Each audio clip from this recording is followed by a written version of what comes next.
Hello everyone, welcome back to my channel. So last हमने unit number 2 complete किया था, human resource management. So इस बार हम यूनिट नंबर 3 कंप्लीट करेंगे of human resource management, right. तो विदाउट एनी फर्दर डिले हम start करते हैं ह्यूमन रिसोर्स मैनेजमेंट का यूनिट नंबर 3। तो इफ हैड एनी डाउट और anything related to content, you can comment down the same, ठीक है। So this is your unit number 3, training and development। unit number 3 का नाम है। this is your syllabus, right। इसके बाद है हमारा ट्रेनिंग एंड कंसेप्ट के बारे में, ट्रेनिंग, ठीक है। तो वन बाय वन स्टार्ट करते हैं। सबसे पहले है आपका ट्रेनिंग। ट्रेनिंग क्या होती है आपके अंडरस्टैंडिंग के अकॉर्डिंग? तो ट्रेनिंग क्या होता है? एक सिस्टमैटिक प्रोसेस होता है जिसमें हम क्या करते हैं, इंक्रीज करते हैं स्किल्स को, नॉलेज को एंड कॉम्पिटेंसीज को एम्प्लॉयज की to perform a specific job effectively. अब सपोज करो एक एम्प्लॉय है, ठीक है, उससे हमें एक काम करवाना है और वो काम थोड़ा सा न्यू, तो उसको हम ट्रेनिंग प्रोवाइड करेंगे कि भाई ये जो प्रोसेस है उसको ऐसे करना है। ठीक है। सो दिस इज ट्रेनिंग, एक सिस्टमैटिक प्रोसेस है जिसमें आप इंक्रीज करते हैं स्किल्स को, नॉलेज को, कॉम्पिटेंसीज को, कॉम्पिटेंसीज ऑफ एम्प्लॉयज को, ताकि वो कोई भी स्पेसिफिक जॉब के टास्क को कर सके। गोल क्या होता है हमारा? गोल ये होता है कि जो भी है उसकी करंट परफॉर्मेंस है उसको वो इम्प्रूव हो एंड वो प्रिपेयर हो एम्प्लॉयज को for the future roles, right. Now training का प्रोसेस क्या होता है? तो ट्रेनिंग का प्रोसेस ये है कि training needs assessment. Training needs assessment like identify करते हो स्किल्स के गैप्स को through job analysis, performance review and future requirements. इसके बाद क्या करते हो? सेट करते हो ऑब्जेक्टिव को, defining what the training aims to achieve, improving productivity, enhance and stability. ठीक है। ट्रेनिंग का प्रोसेस यही है, पहले आप आइडेंटिफाई करोगे कि नीड क्या है ट्रेनिंग की, ठीक है, क्यों चाहिए, क्या स्किल्स में गैप है, किस चीज की आपको ट्रेनिंग प्रोवाइड करनी है, ठीक है। कैसे करोगे? जॉब को एनालाइज करके, परफॉर्मेंस रिव्यू करके, या फिर फ्यूचर की रिक्वायरमेंट्स चेक करके अकॉर्डिंगली आप गैप्स निकालोगे एंड उसके अकॉर्डिंगली फिर हम क्या करेंगे, ऑब्जेक्टिव चेक करेंगे कि define what the training aims to achieve. अगर हम ये गैप है कि भाई उनको सीआरएम का सॉफ्टवेयर नहीं आता है, तो हम सीआरएम का सॉफ्टवेयर सिखाएंगे। हमारा ऑब्जेक्टिव ये है कि उनको सीआरएम का सॉफ्टवेयर सिखाओ ताकि हम क्या कर सकें, हमारा कम्युनिकेशन जो है वो अच्छा हो सके हमारे कंज्यूमर से, राइट। Designing the training. इसके बाद आप क्या करोगे? ट्रेनिंग को डिजाइन करोगे, डिसाइड करोगे कंटेंट, डिलीवरी मेथड कैसा रहेगा, कितने टाइम की वो ट्रेनिंग रहने वाली है, ट्रेनर कौन रहेगा, मटेरियल क्या रहने वाला है, ये सब चीजें आप आइडेंटिफाई करोगे। इसके बाद इम्प्लीमेंट करोगे उसको कि भाई अपनी टीम को बताओगे कि हमने ये वाला सेशन जो है वो सैटरडे को रखा है, इतने से इतने बजे को रखा है, ये ट्रेनर हमको आने वाले हैं and we have to do this training. Then इसके बाद क्या करते हो? इवेल्युएट करते हो कि कितना ट्रेनिंग इफेक्ट किया, ठीक है, by using the feedback, test, performance metrics like this. इसको आप इवेल्युएट कर सकते हो। This is the process of training. Methods क्या है ट्रेनिंग के? मेथड्स की ट्रेनिंग बेसिकली दो है, या तो आप ऑन दी जॉब ट्रेनिंग दे सकते हो या तो आप ऑफ दी जॉब ट्रेनिंग दे सकते हो, ठीक है। ऑन दी जॉब ट्रेनिंग क्या होती है? ऑन दी जॉब ट्रेनिंग में बेसिकली आप ना किसी पर्सन को वर्क प्लेस पे ही सिखाते हो, मतलब कि वो कैसे सीखेगा, बट मतलब जॉब करते करते वो ट्रेंड होता है, ठीक है। जैसे प्लम्बर है, प्लम्बर के लिए कोई थ्योरेटिकल तो नहीं होता, वो कैसे सिखाते हैं, काम करवाते करवाते सिखाते हैं। Training provided at the work place while the employee is actually doing a job, ठीक है। This is the on the job training. Methods क्या होते हैं हमारे इसमें? मेथड्स ये होते हैं कि जॉब रोटेशन करना, लाइक एम्प्लॉयज जो है वो रोटेट करे between the different job to gain a broad skill set. Increase करना फ्लेक्सिबिलिटीज को and understanding of the organisation, या फिर कोचिंग, कोचिंग मिलना, one on one guidance from a senior to a superior, ठीक है, supervisor. Focus on job performance and development, ठीक है, मतलब इसमें आपको वन पर्सन असाइन कर दिया जाए, एक सीनियर पर्सन एक जूनियर बंदे को ट्रेन करेगा। मेंटरिंग करना, long term development through relationship with the experienced mentor, उस अकॉर्डिंग भी कर सकते हैं। एम्फसाइज करना पर्सनल एंड प्रोफेशनल ग्रोथ को, इसके बाद अप्रेंटिसशिप होती है, इससे भी आप ऑन द जॉब ट्रेनिंग होती है, जिसमें हम क्या करते हैं, combined classroom instruction with the hands on training, common in skills trade like carpentry, electrician work, इन सब चीजों में होती है। जॉब इंस्ट्रक्टर ट्रेनिंग होते हैं यहाँ पे, जैसमें हम step by step training provide करते हैं ऑन द जॉब प्रोसीजर। ठीक है, लाइक ट्रेनर, ट्रेनर डेमोन्स्ट्रेट करते हैं, एक्सप्लेन करते हैं एंड लेट्स करते हैं ट्रेनिंग को ट्राई। सबसे पहले बता दिया कि भाई ये प्रोसेस यहाँ होना है, ये ऐसे होना है, इसके बाद फिर ट्रेनिंग को वो दे देते हैं कि आप परफॉर्म करो। ठीक है, इंटर्नशिप या फिर असिस्टेंटशिप में भी सीखते हैं वो लोग, टेम्पररी पोजीशन फॉर स्टूडेंट्स और fresher to gain work experience. ठीक है, एडवांटेज क्या है हमारा यहाँ पे, एडवांटेज यहाँ ये है कि आपको रियल वर्क एनवायरनमेंट मिलता है, कॉस्ट इफेक्टिव होता है बिकॉज आपका काम भी हो जाता है सिखाते सिखाते, इमीडिएट फीडबैक मिल जाते हैं आपको एंड प्रैक्टिकल स्किल्स आपकी डेवलप होती हैं। राइट, ऐसा नहीं है कि आप as per the traditional education पहले आप पढ़ाई करेंगे, इसके बाद फिर आप इंटर्नशिप करेंगे, इसके बाद फिर आप जाके जॉब में एनरोल होंगे, ऑन बोर्ड होंगे। राइट, ऐसे नहीं होता, डायरेक्टली आप internship job. Of the job training, of the job training क्या होती है, बेसिकली ट्रेनिंग होती है जो conducted away from the work place, typically in a classroom और सिमुलेटेड एनवायरनमेंट। जैसे कि हमारी जो भी ट्रेडिशनल एजुकेशन होती है उसकी बात कर रहे हैं हम यहाँ पे, कि हम पहले क्या करते हैं, हमारा जो मेन फोकस होता है वो हमारा मेन फोकस होता है थ्योरी पे रेदर देन प्रैक्टिकल, हम प्रैक्टिकल नहीं करवाते हैं। यही चीज है, प्रैक्टिकल वाली ऑन दी जॉब ट्रेनिंग में होती है, थ्योरी वाली ऑफ दी जॉब ट्रेनिंग में होती है। ठीक है, मेथड्स क्या है यहाँ पे, मेथड्स ये हैं कि हम लेक्चर या फिर क्लासरूम की ट्रेनिंग होती है जिसमें टीचर्स पढ़ा रहे होते हैं। ठीक है, थ्योरेटिकल होता है, टेक्निकल सब्जेक्ट जो भी होते हैं सारे के सारे वहीं पे क्लासरूम में हम पढ़ रहे होते हैं। कॉस्ट इफेक्टिव होता है लार्जर पीपल्स को, बिकॉज हम हर बंदे पे एक सीनियर असाइन करें, उससे अच्छा है कि हम एक क्लासरूम में बैठा के उनको सारी चीजें बता दें। सो कॉस्ट इफेक्टिव है। केस स्टडीज हम यहाँ पे बताते हैं कि रियल वर्ल्ड के अकॉर्डिंग ये सिचुएशन आई थी, फिर हमने ये चीज करा, ये सिचुएशन अप्लाई करी, तो इससे हमारी प्रॉब्लम जो है वो सॉल्व हो गई। लाइक केस स्टडीज होती हैं, रोल प्लेइंग होती है जिसमें पार्टिसिपेंट को एक्ट करना होता है out the situation to improve interpersonal and decision making skills. ठीक है, उनके सामने सिचुएशन बेस्ड लर्निंग करवाई जाती है रोल प्लेइंग के थ्रू। ठीक है, ताकि आप कैसे कस्टमर्स की कंप्लेन को हैंडल कर सकोगे। लाइक एक एग्जांपल है कि हैंडलिंग अ कस्टमर कंप्लेन, तो एक बंदे को हमने क्या करा, एक बंदे को हमने कस्टमर बना दिया, एक बंदे को हमने क्या किया, उसको डीलर बना दिया। तो काइंड ऑफ रोल प्ले हो गया। इसके बाद सिमुलेशन होता है जिसमें हम इंटीमेट करते हैं रियल लाइफ जॉब की कंडीशन को with the flight simulated for pilots. ठीक है, रिस्क फ्री प्रैक्टिस होता है फॉर कम्प्लेक्स टास्क। इसके बाद क्या होता है, बिजनेस मैनेजमेंट गेम्स होते हैं। बिजनेस मैनेजमेंट गेम्स कैसे होते हैं, लाइक इंटरेक्टिव गेम्स होती हैं to teach strategy, team work, insurance, resource management. Vestibule training भी होती है, like training in a simulated work environment with the actual equipment, ideal for technical and mechanical job. E learning और web based training भी होती है जिसमें हम self placed learning modules होते हैं, वेबिनार्स होते हैं, वर्चुअल क्लासरूम होते हैं। फ्लेक्सिबल होती है, एक्सेसिबल होती है, कॉस्ट इफेक्टिव होती है हमारी ई लर्निंग। एडवांटेज क्या है हमारे यहाँ पे, एडवांटेज ये है कि ये फोकस करता है लर्निंग एनवायरनमेंट पे, एक्सपोजर करता है न्यू आइडियाज को, स्ट्रक्चर्ड होता है, हमारा कंटेंट डिलीवरी होती है, suited for theoretical and complex subjects के लिए। ठीक है, जैसे कि आईआईटी है, आईआईटी आप डायरेक्टली तो नहीं आपको बोलते कि भाई घर बनाओ जाके, ऐसा तो नहीं होता, पहले पढ़ोगे फिर इसके बाद धीरे धीरे करके सीखोगे। So complex studies, complex subjects के लिए ये इंपॉर्टेंट होता है। इसके बाद आता है हमारा मैनेजमेंट डेवलपमेंट। मैनेजमेंट डेवलपमेंट क्या होता है, तो मैनेजमेंट डेवलपमेंट एक लॉन्ग टर्म एजुकेशन प्रोसेस है जिसमें लॉन्ग टर्म एजुकेशन प्रोसेस है जो फोकस होता है डेवलप करना लीडरशिप एबिलिटीज को, डिसीजन मेकिंग के स्किल्स को और स्ट्रैटेजिक थिंकिंग को इन मैनेजर एंड फ्यूचर लीडर्स को बनेंगे। गोल क्या है, बिल्ड करना strong leadership pipeline and enhance करना मैनेजरियल कॉम्पिटेंसी को। यही हमारा मैनेजमेंट डेवलपमेंट है, मतलब बेसिकली मैनेजर को डेवलप करना ही मैनेजमेंट डेवलपमेंट हो गया। ठीक है, मेथड्स क्या हैं आपके मैनेजमेंट डेवलपमेंट के, मेथड ये हैं कि आप ऑन दी जॉब मेथड भी कर सकते हो, ऑफ दी जॉब मेथड के थ्रू भी कर सकते हो, सेम लाइक दैट।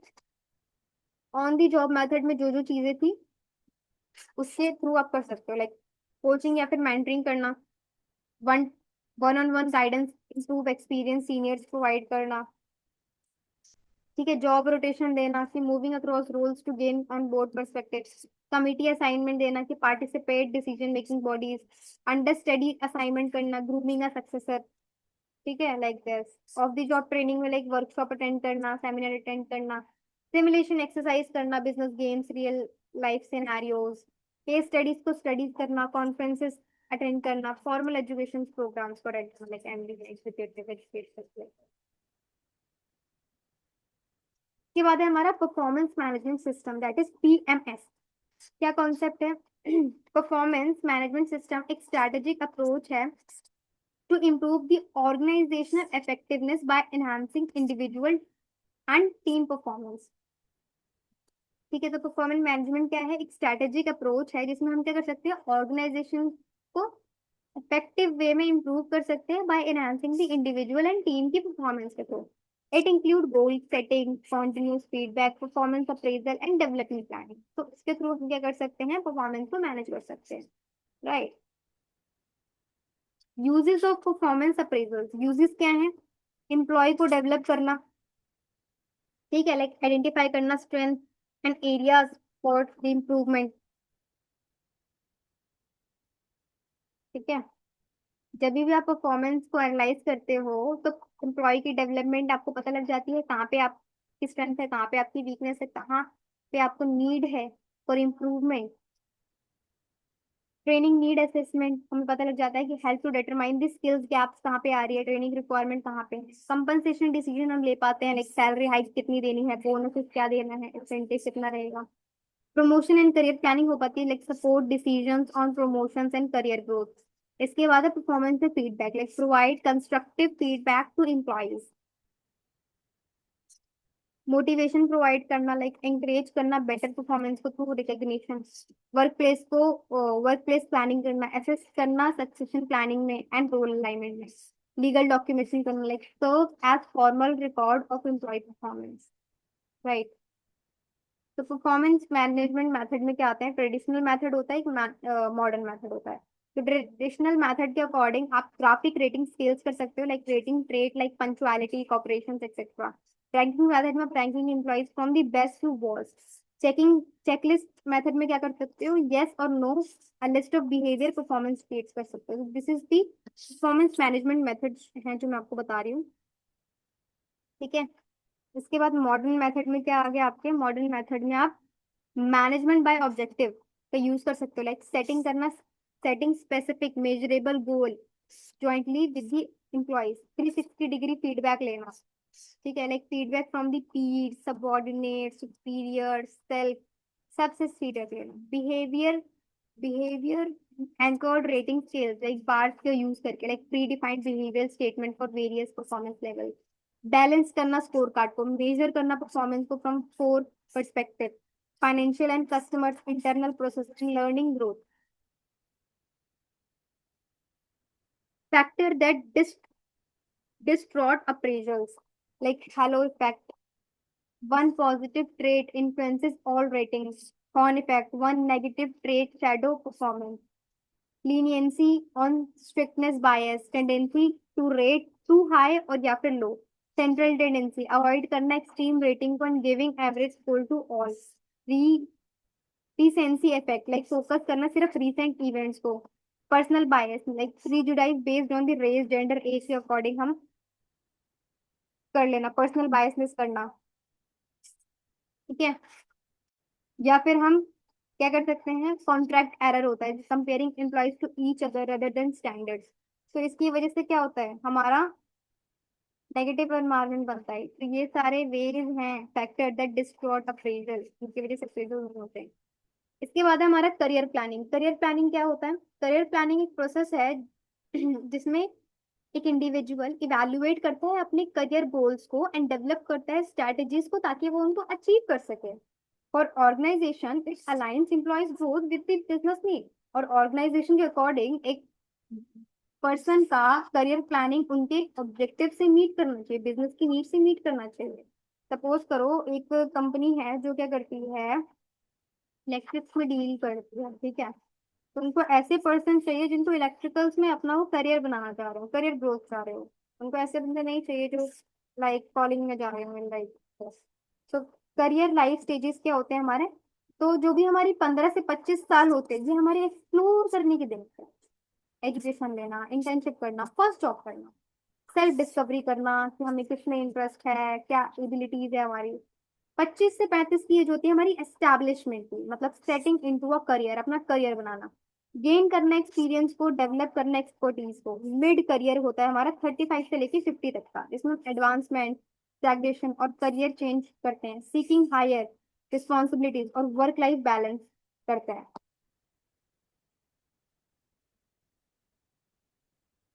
इसके बाद हमारा आता है लेट करियर। लेट करियर हमारा 50 से 65 का होता है, जिसमें हम मेंटर करते हैं रोल्स को, ग्रेजुअल रिडक्शन करते हैं रिस्पॉन्सिबिलिटीज को, declining and D assignment, retire planning होती है, पॉसिबल पार्ट टाइम और एडवाइजरी रोल्स होते हैं इसमें हमारे।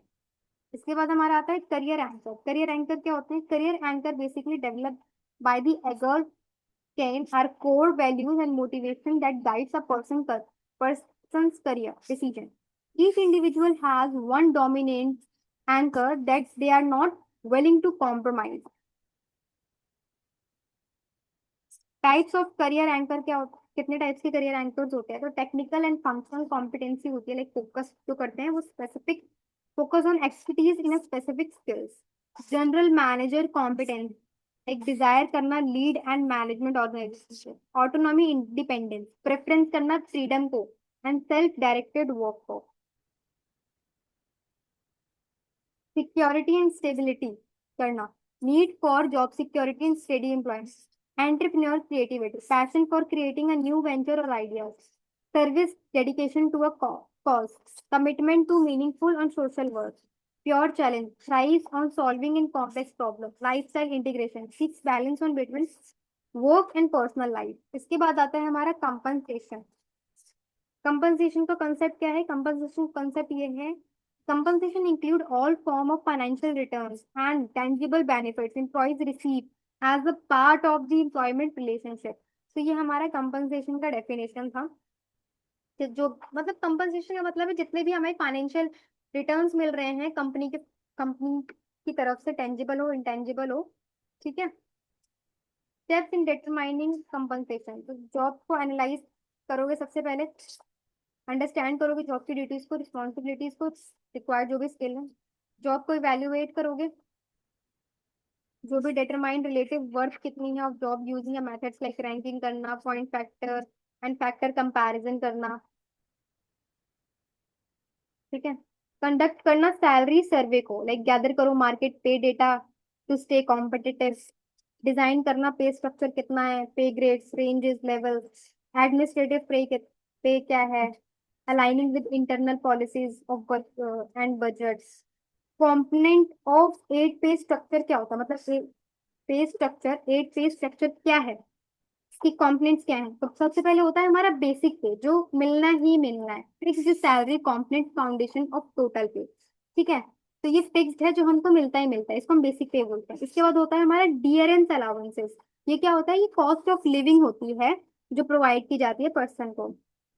इसके बाद आपको हाउस रेंट अलाउंस मिलता है, अगर आप कोई रेंट पे रह रहा है तो उसके लिए। इसके बाद आपको कन्वेंस अलाउंस मिलता है, मतलब जिसको हम ट्रांसपोर्टेशन चार्ज भी कहते हैं। इसके बाद आपको मिलता है परफॉर्मेंस इंसेंटिव या फिर बोनस, अगर आपकी कंपनी प्रोवाइड कर रही है तो ओवर टाइम का पे करते हैं। बेनिफिट्स, पोक्स जो भी मिल रहे हैं आपको, वो चीज होती है। Non monetary advantages like company car मिलना, एकोमोडेशन मिलना, प्रोविडेंट फंड या फिर रिटायरमेंट कॉन्ट्रीब्यूशन आपको मिलती हैं, फैसिलिटीज, ठीक है। फैक्टर्स इन्फ्लुएंसिंग कंपनसेशन लेवल, जैसे कि इंटरनल फैक्टर या फिर एक्सटर्नल फैक्टर, जॉब की worth, company policy, ability to pay, market rate क्या है, लेबर लॉ क्या है, कॉस्ट ऑफ लिविंग क्या है, इकोनॉमिक कंडीशन क्या है। तो इंटरनल एंड एक्सटर्नल फैक्टर के अकॉर्डिंग कंपनसेशन लेवल्स भी होते हैं। ट्रेंड्स क्या है कंपनसेशन के? ट्रेंड्स ये हैं, पे फॉर परफॉर्मेंस, मतलब जितना आपकी परफॉर्मेंस रहेगी उतना आपका पे रहेगा। स्किल्स के बेसिस पे पे करना, employees are paid based on the skills not just their job title. Variable pay plans क्या होते हैं? एक large portion of compensation is performance based not fix. Pay transparency होती है, like more openness about salary structure to promote fairness and trust. Flexible benefits होते हैं, like employees choose benefits that suit their personal need. Equity based compensation होता है like stock option और ownership plans to align employees and company goal. Use of HR analytics like data driven decision लेना या फिर setting करना competitive and fair compensation का. Gig economy pay model like customize करना compensation को freelancer या फिर कॉन्ट्रैक्ट वर्कर्स को भी होते हैं. ठीक है. इसके बाद है हमारा इंसेंटिव्स. इंसेंटिव्स क्या होते हैं, इंपॉर्टेंस क्या है इंसेंटिव्स के. जो भी आपको सैलरी से plus as per your performance मिलता है वही इंसेंटिव होता है. Incentives are rewards used to motivate employees to improve their performance, productivity, and commitment to organization goals. This is your. इसके बाद की बेनिफिट्स क्या है. की बेनिफिट्स ये है कि हाई परफॉर्मेंस एंड एफिशिएंसी को इंकरेज करता है, इनहांस करता है एम्प्लॉयज की सेटिस्फेक्शन को एंड मोरल को, सपोर्ट करता है रिटेंशन को for top talent, right. Promote करता है goal alignment between employers and organisation, reduce करता है एब्सेंटीज और टर्नओवर्स को. ठीक है. टाइप्स ऑफ इंसेंटिव्स होते हैं. सबसे पहले हमारा मॉनेटरी इंसेंटिव होता है. मॉनेटरी इंसेंटिव में क्या होते हैं, ये फाइनेंशियल रिवॉर्ड्स होते हैं जो एम्प्लॉयज को मिलते हैं as per your performance. Individual based होता है लाइक बोनस मिलना, कमीशन मिलना या फिर fees rate system. Fees rate system का मतलब है कि payment based on the number of unit produce. अगर सपोज करो अगर आपको 4 लाख रुपीज का टारगेट था, आपने 5 लाख कर दिया तो आपको इंसेंटिव मिलेगा फीस रेट से.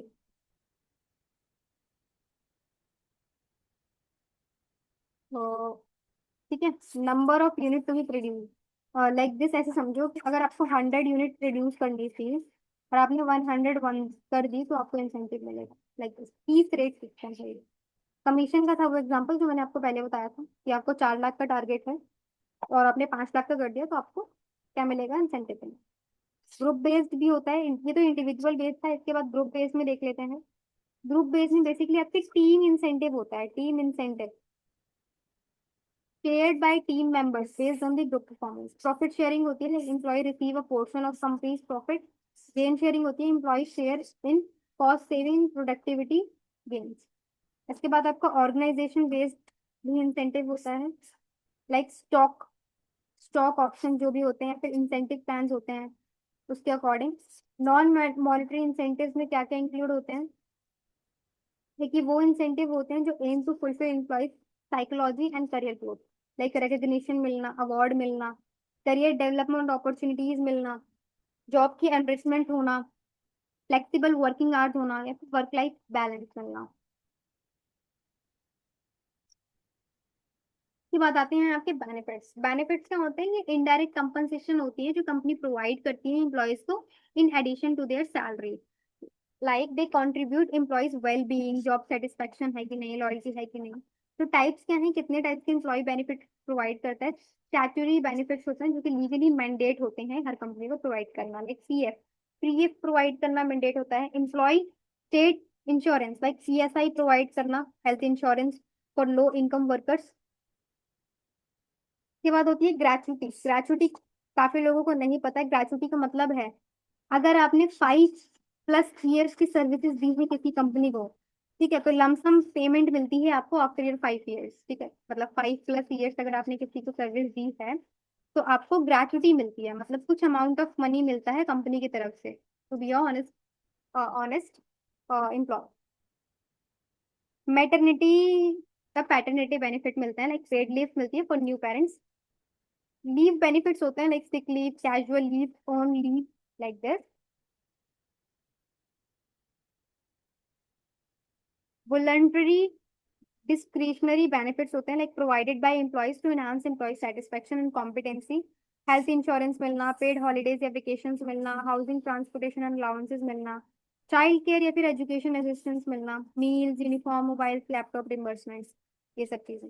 इसके बाद प्री रिक्वेस्टाइज या फिर पॉक्स कह लो. पॉक्स में आपके स्पेशल नॉन मॉनेटरी बेनिफिट्स होते हैं फॉर एग्जीक्यूटिव और सीनियर स्टाफ के लिए लाइक जैसे कंपनी कार हो गई, क्लब के मेंबरशिप हो गई, कंपनी ओन्ड अकोमोडेशन हो गया, ट्रेवल पर्क हो गया. मतलब जो हायर लेवल पे है ना उनको ये मिलता है perk. Social security health retirement, ये क्या होता है? सोशल सिक्योरिटी बेसिकली प्रोग्राम्स होते हैं जो एम करते हैं providing financial security during retirement, illness, unemployment in India. These include employment provident fund EPF, या फिर एम्प्लॉयमेंट पेंशन स्कीम ईपीएस, या फिर एम्प्लॉयमेंट स्टेट इंश्योरेंस ईएसआई। ये सोशल सिक्योरिटी हैं जो आपको प्रोवाइड होते हैं। These protect worker from loss of income due to old age, illness और डिसेबिलिटी। ठीक है, ये आपकी सोशल सिक्योरिटी के अंदर आता है। इसके बाद आपके हेल्थ बेनिफिट्स होते हैं, like organisation often provide group medical insurance, या फिर हॉस्पिटलाइज कवर, या फिर output patient service, mental health या फिर वेलनेस इन प्रोग्राम में आपकी कंपनी पूरा पूरा पे करती है। दीज इंप्रूव एम्प्लॉयज की health, reduce absentees and enhance करता है प्रोडक्टिविटी को। रिटायरमेंट बेनिफिट्स, रिटायरमेंट बेनिफिट्स का मिलना, like provident fund, monthly contribution by employer and employee, gratuity का मिलना, payable after 5 years of service based on the last drawn salary, national pension scheme मिलना, voluntary retirement savings management by the government, superannuation fund, like employer contributed retirement fund for employees. ठीक है, ये सारे retirement benefits है जो आपको मिलता है। Thank you everyone for watching my video. So this is all about your unit number 3. If you like this lecture, please do like, share, comment, subscribe, whatever. So thank you so much everyone for watching this video. Bye bye. Take care. Love you all.